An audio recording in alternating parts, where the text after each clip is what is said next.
പ്രിയപ്പെട്ട സുഹൃത്തുക്കളെ, ഇക്കഴിഞ്ഞ 20-ാം തീയതിയാണ് ഇന്ത്യയിലെ വലിയ സംസ്ഥാനങ്ങളിലൊന്നായ മഹാരാഷ്ട്രയിലേക്ക് തെരഞ്ഞെടുപ്പ് നടന്നത്.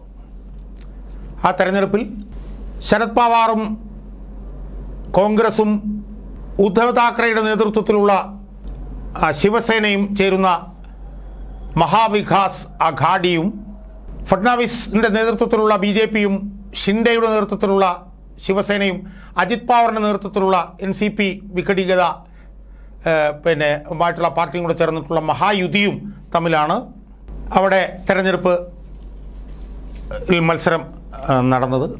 ഏതാണ്ടൊരു 3-4 മാസങ്ങൾക്ക് മുമ്പ് നടന്ന ലോക്സഭാ തെരഞ്ഞെടുപ്പിൽ മഹാവികാസ് അഘാഡിക്കായിരുന്നു സീറ്റുകളുടെ എണ്ണത്തിൽ കൂടുതൽ. ഏതാണ്ട് 48 സീറ്റ് ലോക്സഭയിലേക്ക് മഹാരാഷ്ട്രയിലുള്ളതിൽ 31 സീറ്റും ഈ മഹാവികാസ് അഘാഡിക്കായിരുന്നു. മഹായുതിക്ക് 17 സീറ്റ് മാത്രമേ ഉണ്ടായിരുന്നു. എന്നാലും ഏതാണ്ട് 4-5 മാസങ്ങൾക്ക് ശേഷം നടന്ന മഹാരാഷ്ട്ര തെരഞ്ഞെടുപ്പ് കടുത്ത മത്സരമായിരുന്നുവെന്ന് എല്ലാവരും സമ്മതിച്ചതാണ്. തുടക്കത്തിൽ ഇതൊരു ഏകപക്ഷീയമായ മത്സരമായിരിക്കും എന്നായിരുന്നു ധാരണ.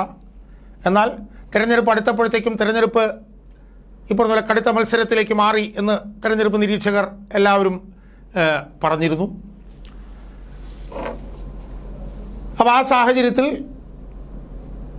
വളരെ ഈ പറഞ്ഞതുപോലെ ഒരു ടൈ ആവാനുള്ള സാധ്യത പോലും, അതായത് 288 അംഗ നിയമസഭയിൽ ഒരു 130 അടുത്ത് സീറ്റുകൾ അങ്ങോട്ടും ഇങ്ങോട്ടും കിട്ടുമെന്നൊക്കെ പറഞ്ഞിട്ടുള്ള ഒരു വിശകലനങ്ങളായിരുന്നു നമ്മൾ കേട്ടുകൊണ്ടിരുന്നത്. എന്നാൽ ഏതാനും മാസങ്ങൾക്ക് മുമ്പ് മെയ് മാസത്തിൽ നടന്ന ലോക്സഭാ തെരഞ്ഞെടുപ്പിൽ മഹാവികാസ് അഘാഡിക്കായിരുന്നു ഭൂരിപക്ഷം. 48 സീറ്റിൽ 31 സീറ്റ് ലഭിച്ചു. എന്നാൽ തെരഞ്ഞെടുപ്പ് ഫലം വന്നപ്പോൾ എന്താ സംഭവിച്ചത്? തെരഞ്ഞെടുപ്പ് ഫലം വന്നപ്പോൾ മൊത്തം 288 സീറ്റിൽ ഈ ഫഡ്നാവിസിൻ്റെയും ഷിൻഡെയുടെയും അജിത് പവാറിൻ്റെ നേതൃത്വത്തിലുള്ള മുന്നണിക്ക് 235 സീറ്റ് ലഭിച്ചു. സുഹൃത്തുക്കളെ, മഹാവികാസ് അഘാഡിക്ക് ഏതാണ്ട് 50-52 സീറ്റ് എന്നുള്ള നിലയിലേക്ക് അവരങ്ങ് ഒതുങ്ങി. അപ്പോൾ അത് സ്വാഭാവികമായും തെരഞ്ഞെടുപ്പ് നിരീക്ഷകരെ, രാഷ്ട്രീയ പാർട്ടികളൊക്കെ വലിയ തോതിൽ ഞെട്ടിച്ച ഒരു സംഭവമാണ്. കാരണം 5-6 മാസങ്ങൾക്ക് മുമ്പ് നടന്ന ലോക്സഭാ തെരഞ്ഞെടുപ്പിൽ വ്യക്തമായിട്ടുള്ള മുൻതൂക്കം ഉണ്ടായിരുന്നതാണ് ഈ മഹാവികാസ് അഘാഡിക്ക്. അത് 3-4 മാസം കൊണ്ടല്ല വല്ലാതെ അങ്ങ് ചുരുങ്ങിപ്പോയി. ഉദാഹരണത്തിന് മാസങ്ങൾക്ക് മുമ്പ് നടന്ന ലോക്സഭാ തെരഞ്ഞെടുപ്പിൽ കോൺഗ്രസിന് 13 ലോക്സഭാ സീറ്റ് ഉണ്ടായിരുന്നുവെങ്കിൽ ഇവിടെ നിയമസഭാ തെരഞ്ഞെടുപ്പ് വന്നപ്പോൾ 16 സീറ്റിലേക്ക് ചുരുങ്ങി. 16 നിയമസഭാ സീറ്റിലേക്ക്. ശരത് പവാറിൻ്റെ പാർട്ടി അവർക്ക് 8 ലോക്സഭാ സീറ്റ് ഉണ്ടായിരുന്നു, പക്ഷേ 10 നിയമസഭാ സീറ്റിലേക്ക് ചുരുങ്ങി.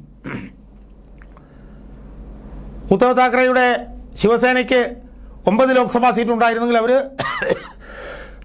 20 നിയമസഭാ സീറ്റിലേക്ക് ചുരുങ്ങി. അപ്പോൾ ഇത് സ്വാഭാവികമായും ഇതിനകത്ത് വലിയ അസ്വാഭാവികതയുണ്ട് എന്നുള്ള നിലയിലുള്ള ചർച്ചകൾ നടന്നു. സുഹൃത്തുക്കളെ, എന്നാൽ എനിക്ക് ഇപ്പോൾ കണക്കുകളുടെ അടിസ്ഥാനത്തിൽ നിങ്ങളോട്, എൻ്റെ പ്രേക്ഷകരോട് പറയാനുള്ളത് മഹാരാഷ്ട്രയിലെ തെരഞ്ഞെടുപ്പ് അട്ടിമറിക്കപ്പെട്ടു എന്നുള്ളതാണ്. മഹാരാഷ്ട്ര നിയമസഭയിലേക്ക് നടന്ന തെരഞ്ഞെടുപ്പ് അട്ടിമറിക്കപ്പെട്ടു. അത് സംബന്ധിച്ച് കോൺഗ്രസ് തെരഞ്ഞെടുപ്പ് കമ്മീഷൻ ഇപ്പോൾ പരാതിയൊക്കെ നൽകിയിട്ടുണ്ട്. ഞാൻ എൻ്റെ വിശദാംശങ്ങളിലേക്ക് പോവുകയാണ്. പ്രധാനമായും 2 കാരണങ്ങളാണുള്ളത്. കോൺഗ്രസൊക്കെ ഇലക്ഷൻ കമ്മീഷന് മുന്നിൽ പറഞ്ഞിരിക്കുന്നതും അതൊക്കെ തന്നെയാണ്. അത് സാമ്പത്തിക വിദഗ്ധനായിട്ടുള്ള പാറക്കാല പ്രഭാകർ എന്ന് പറയുന്ന ആ സാമ്പത്തിക വിദഗ്ധനാണ് ഇതിനകത്തെ ഈ ഒരു വൈരുദ്ധ്യം കണക്കുകളുടെ അടിസ്ഥാനത്തിൽ പുറലോകത്തിൻ്റെ ശ്രദ്ധയിലേക്ക് കൊണ്ടുവന്നത്. ആ വിശദാംശങ്ങളാണ് ഞാൻ എൻ്റെ പ്രേക്ഷകരുമായി പങ്കുവെക്കാൻ പോകുന്നത്. സുഹൃത്തുക്കളെ, 2024 നവംബർ 20-ാം തീയതിയാണല്ലോ തെരഞ്ഞെടുപ്പ് അവിടെ നടന്നത്. ആ തെരഞ്ഞെടുപ്പ് നടന്ന അന്ന് വൈകിട്ട് 5 മണിക്ക് തെരഞ്ഞെടുപ്പ് കമ്മീഷൻ പുറത്തുവിട്ട പോളിംഗ് ശതമാനം 58.22 ആയിരുന്നു. എന്നാൽ അതേ ദിവസം തന്നെ രാത്രി 11:30 മണിക്ക് തെരഞ്ഞെടുപ്പ് കമ്മീഷൻ പുറത്തുവിട്ട പോളിംഗ് ശതമാനം 65.02 കൂടി. പിന്നീട് 23-ാം തീയതി ആയിരുന്നല്ലോ കൗണ്ടിങ്. അതിനേതാനും മണിക്കൂറുകൾക്ക് മുമ്പ് 22-ാം തീയതി അത് 66.05% കൂടി. അപ്പോൾ മൊത്തത്തിൽ 20-ാം തീയതി വൈകിട്ട് 5 മണിക്ക് 58.22% പോളിംഗ് ശതമാനം 22-ാം തീയതി ആയപ്പോൾ 66.05% വർദ്ധിച്ചു. എന്ന് പറഞ്ഞാൽ ഈ പോളിംഗ് ശതമാനത്തിലുള്ള വർധന 7.83% വർദ്ധിച്ചു. ഇനി വോട്ടുകളുടെ കണക്കെടുത്ത് നോക്കിയാൽ 20-ാം തീയതി വൈകിട്ട് 5 മണിക്ക് 5,64,84,084 പേരാണ് വോട്ട് ചെയ്തതെങ്കിൽ 20-ാം തീയതി വോട്ട് ചെയ്തതായിട്ട് കണക്ക് വന്നതെങ്കിൽ 20-ാം തീയതി തന്നെ രാത്രി 11:30 മണിയായപ്പോൾ അത് 6,30,85,732 വർദ്ധിച്ചു. എന്ന് പറഞ്ഞാൽ 20-ാം തീയതി വൈകിട്ട് 5 മണിക്കും 11:30 ഇടയ്ക്ക് വോട്ട് ചെയ്തവരുടെ എണ്ണം 65,97,708 വർദ്ധിച്ചു. ഇത് പോളിങ്ങിന് മുമ്പ് കുറച്ച് സമയമായപ്പോൾ, കൗണ്ടിങ്ങിന് മുമ്പ് ആയപ്പോഴേക്കും വീണ്ടും കൂടി അത് 6,40,85,091 വർദ്ധിച്ചു. എന്ന് പറഞ്ഞാൽ 20-ാം തീയതി 5 മണിക്കും 22-ാം തീയതിക്കും ഇടയിൽ വോട്ട് ചെയ്തവരുടെ എണ്ണം 75,97,067 വർദ്ധിച്ചു. 75,97,067 പേര് കൂടുതൽ, അതായത് 20-ാം തീയതി 5 മണിക്കും 22-ാം തീയതി കൗണ്ടിങ്ങിന് ഏതാനും മണിക്കൂറുകൾക്ക് മുമ്പ് ഏതാണ്ടൊരു 3/4 കോടിയോളം ആളുകൾ കൂടുതലായി മഹാരാഷ്ട്രയിൽ വോട്ട് ചെയ്തതായിട്ടാണ് തെരഞ്ഞെടുപ്പ് കമ്മീഷന്റെ കണക്ക്. ഇത് വളരെ അസ്വാഭാവികമാണ് എന്നുള്ളതാണ് പാറക്കാല പ്രഭാകരന്റെ കണ്ടുപിടുത്തം. അതായത് 1000 പേര് ഒരു പോളിംഗ് ബൂത്തിൽ വോട്ട് ചെയ്യാനുണ്ടെന്ന് വിചാരിക്കുക. അവർ 1 മിനിറ്റ് വീതം പോൾ ചെയ്യാനെടുത്താൽ പോലും 16 മണിക്കൂർ വേണ്ടി വരുമെന്നാണ് പറയുന്നത്. 1000 പേര് അധികമായൊരു പോളിംഗ് ബൂത്തിലുണ്ടെങ്കിൽ അവർ ഓരോരുത്തരും വോട്ട് ചെയ്യാൻ ഓരോ മിനിറ്റ് എടുത്താൽ പോലും 16.5 മണിക്കൂർ എടുക്കുമെന്നിരിക്കെ 2024 20-ാം തീയതി 5 മണിക്കും 2022 ഇടയ്ക്ക് 75,97,067 പേര് വോട്ട് ചെയ്തു എന്ന് പറയുമ്പോൾ അതിൽ വലിയ തോതിലുള്ള അസ്വാഭാവികതയുണ്ട് എന്നാണ് ഇപ്പോൾ ആരോപണം ഉയർന്നിരിക്കുന്നത്. ഏതാണ്ട് 79 സീറ്റിലാണ് വലിയ തോതിലുള്ള വോട്ട് വർധന. അതായത് ബഹുഭൂരിപക്ഷം സീറ്റിലും BJP ആണ് ജയിച്ചിട്ടുള്ളത്. സുഹൃത്തുക്കളെ, ഇനി ചരിത്രപരമായിട്ട് ഈ പോളിംഗ് ശതമാനത്തിൻ്റെ വർധന പറയുന്നത് എങ്ങനെയാണെന്നറിയാമോ? ചരിത്രപരമായി പറയുന്നത് ഏതാണ്ട് ഒരു 0.5%-നും 1%-നും ഇടയ്ക്ക് മാത്രമാണ് പോളിംഗ് ശതമാനത്തിൽ വർധന അവസാനമായി ഉണ്ടാവുക. ഇപ്പം തെരഞ്ഞെടുപ്പ് കമ്മീഷൻ 70% എന്ന് പറഞ്ഞാൽ ചിലപ്പോൾ ഒരു 2-3-4 മണിക്കൂർ കഴിയുമ്പോൾ അതൊരു 71% കൂടും. പക്ഷേ ഇവിടെ ഏതാണ്ടൊരു 7.83% വോട്ടിങ്ങും അതുപോലെ തന്നെ ഏതാണ്ട് 75 ലക്ഷം പേരുടെ വോട്ടും വർദ്ധിച്ചതായിട്ടാണ് കണക്കുകൾ സൂചിപ്പിക്കുന്നതാണ്. ഇലക്ഷൻ കമ്മീഷന് തന്നെ വോട്ടിൻ്റെ കണക്കുകൾ എടുത്ത് പഠിച്ചുകൊണ്ട് പാറക്കാല പ്രഭാകർ എന്ന് പറയുന്ന സാമ്പത്തിക വിദഗ്ധൻ ഈ വിഷയം ശ്രദ്ധയിൽ കൊണ്ടു. അപ്പോൾ ഈ വോട്ട് വർധനയും BJPയുടെ ജയവും തമ്മിൽ ആണ് ഇപ്പോൾ ബന്ധിപ്പിച്ചിരിക്കുന്നത്. വോട്ട് വർധന അല്ലെങ്കിൽ ശതമാനക്കണക്കിൻ്റെ വർധന കൂടുന്നതനുസരിച്ച് BJPയുടെ സീറ്റിലുള്ള എണ്ണത്തിലും വർദ്ധിക്കും എന്നാണ് ഇപ്പോൾ കണ്ടുപിടിക്കപ്പെട്ടിരിക്കുന്നത്. അതുപോലെ തന്നെ പാറക്കാല പ്രഭാകർ ജാർഖണ്ഡിൻ്റെ കാര്യം പറയുന്നുണ്ട്. ജാർഖണ്ഡിൽ 1-ാം ഘട്ട പോളിംഗിൽ 5 മണിക്ക് 64.8% 11:30 ആയപ്പോൾ 66.48 എന്ന് പറഞ്ഞാൽ ഏതാണ്ട് 1.79% വർധന 5 മണിക്കും 11:30 ഇടയ്ക്ക്. ആ 1-ാം ഘട്ട പോളിംഗിൽ 43 സീറ്റുകൾ ഉള്ളതിൽ NDAക്ക് 17 സീറ്റ് കിട്ടി. അതായത് 1.79% വർധനയുണ്ടായപ്പോൾ.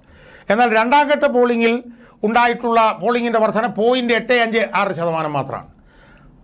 ഫസ്റ്റ് ഫേസിൽ അത് 1.79 ആയിരുന്നെങ്കിൽ സെക്കൻഡ് ഫേസിൽ അത് 0.86. ആ രണ്ടാമത്തെ ഫേസിൽ 38 സീറ്റിലേക്ക് നടന്ന തെരഞ്ഞെടുപ്പിൽ NDAക്ക് 7 സീറ്റ് മാത്രമേ കിട്ടിയുള്ളൂ. അപ്പോൾ പോളിംഗ് ശതമാനത്തിൽ വർധന കുറഞ്ഞു നിൽക്കുമ്പോൾ NDAക്ക് കുറവ് സീറ്റും, പോളിംഗ് ശതമാനത്തിൻ്റെ വർധന കൂടി നിൽക്കുമ്പോൾ NDAക്ക് കൂടുതൽ സീറ്റും എന്നുള്ള നിലയിലേക്ക് കാര്യങ്ങൾ വരുന്നു.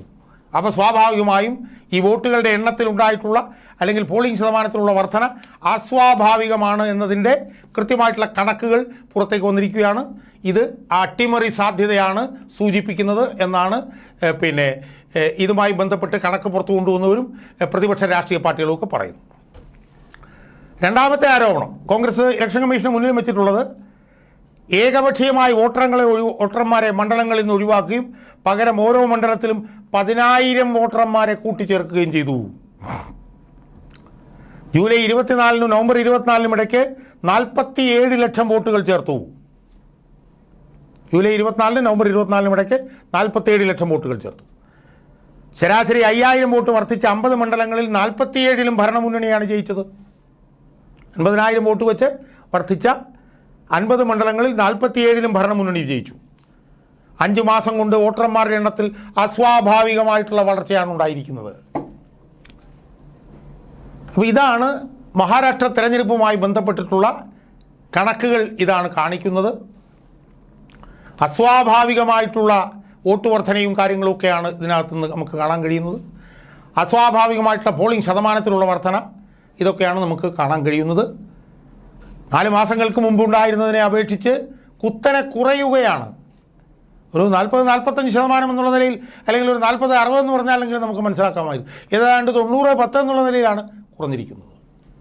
അവിടെ NCPയുടെ സ്വാധീനം, ഉദ്ധവ് താക്കറെയുടെ സ്വാധീനം, കോൺഗ്രസിൻ്റെ സ്വാധീനം, ഇതൊക്കെ മാസങ്ങൾക്ക് മുമ്പ് നടന്ന ലോക്സഭാ തെരഞ്ഞെടുപ്പിൽ ഉയർന്നു നിന്നിരുന്നുവെങ്കിൽ അവിടുന്ന് കുത്തനെ താഴോട്ട് കുറയുകയാണ് ഒരു കാരണവുമില്ലാതെ. അപ്പോൾ മഹായുതിയുടെ പിന്തുണ വർദ്ധിച്ചു വന്നു എന്ന് പറയുന്നുണ്ട്. സ്വാഭാവികം. അത് വർദ്ധിച്ചു വരുമ്പോഴും അതൊരു 50-60% വരെയൊക്കെ നമുക്ക് മനസ്സിലാക്കാം. കാരണം അവർ കുത്തനെ കുറവായിരുന്നു അവർക്ക്. അവിടുന്ന് ഒരു 50%-60% ഭൂരിപക്ഷം എന്ന് പറഞ്ഞാൽ നമുക്ക് മനസ്സിലാക്കാം. ഇത് ഏതാണ്ട് 90% ഭൂരിപക്ഷത്തിലേക്കാണ് പോയിരിക്കുന്നത്. BJPക്ക് 132 സീറ്റ്, ഷിൻഡേക്ക് 57 സീറ്റ്, NCP അജിത് പവാറിന് 41 സീറ്റ്. ആലോചിച്ച് നോക്കണം. NCP അജിത് പവാറിന് മാസങ്ങൾക്ക് മുമ്പ് ലോക്സഭാ തെരഞ്ഞെടുപ്പിൽ ഒരു സീറ്റാണ് ലഭിച്ചിരുന്നത് ലോക്സഭയിലേക്ക്. അവർക്ക് 41 സീറ്റ്. ഷിൻഡെയുടെ ശിവസേനയ്ക്ക് മാസങ്ങൾക്ക് മുമ്പ് നടന്ന ലോക്സഭാ തെരഞ്ഞെടുപ്പിൽ 7 സീറ്റാണ് ലഭിച്ചിരുന്നെങ്കിൽ അവർക്കിപ്പോൾ നിയമസഭയിൽ 57 സീറ്റ്. മാസങ്ങൾക്ക് മുമ്പ് നടന്ന ലോക്സഭാ തെരഞ്ഞെടുപ്പിൽ BJPക്ക് 9 ലോക്സഭാ സീറ്റാണ് കിട്ടിയതെങ്കിൽ അവർക്കിപ്പോൾ നിയമസഭയിലേക്ക് 132 സീറ്റ്. സുഹൃത്തുക്കളെ, ഒന്നാലോചിച്ച് നോക്കൂ.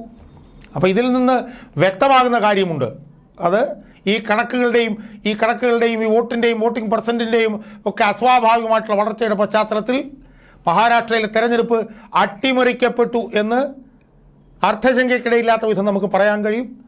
ഇത് നമ്മുടെ തെരഞ്ഞെടുപ്പുകളുടെ സുതാര്യതയെയും കാര്യക്ഷമതയും എത്രത്തോളം ബാധിക്കുന്നു എന്നുള്ളത് നമ്മൾ മനസ്സിലാക്കണം. അതോടൊപ്പം തന്നെ നമ്മുടെ ജനാധിപത്യ സംവിധാനത്തെ ഇത്തരം ക്രമക്കേടുകൾ ഏത് തരത്തിലാണ് ബാധിക്കുക എന്നുള്ളത് നമ്മൾ മനസ്സിലാക്കണം. തെരഞ്ഞെടുപ്പ് പ്രക്രിയ തന്നെ അട്ടിമറിക്കപ്പെടുന്നു എന്ന് വരുമ്പോൾ അതെത്ര ഗുരുതരമായിട്ടുള്ള വിഷയമായിട്ട് അത് മാറും എന്നുള്ളത് നമ്മൾ മനസ്സിലാക്കണം എന്നാണ് എനിക്ക് ഇതുമായി ബന്ധപ്പെട്ട് സൂചിപ്പിക്കാനുള്ളത്.